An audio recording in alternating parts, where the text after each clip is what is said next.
ഋഷിയോട് കാല് പിടിച്ച് പറഞ്ഞതാ എല്ലാം അവസാനിപ്പിച്ച് സ്വസ്ഥമായിട്ടിരിക്കാന്ന്. അവന് പക്ഷെ ഒന്നും മനസ്സിലാവുന്നില്ല സിപി. ചന്ദ്രോത്തിന്റെ നാശം കണ്ടേ അടങ്ങൂന്നുള്ള മട്ടിലവൻ.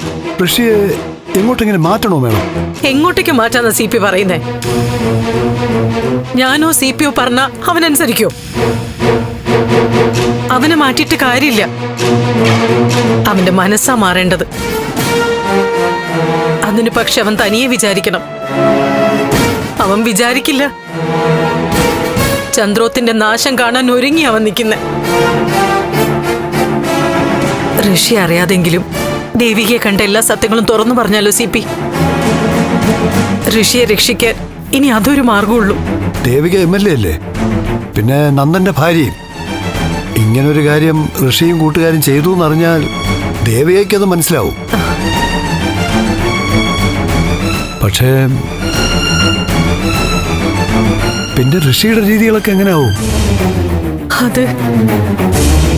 അത് ഓർക്കുമ്പോഴെനിക്ക് സഹിക്കാൻ പറ്റാത്തത്. വേണ്ട വേണം. ഋഷിയുടെ ഇപ്പോഴത്തെ മാനസികാവസ്ഥ വെച്ച് അവൻ കടുങ്കൈ വല്ലതും ചെയ്യും.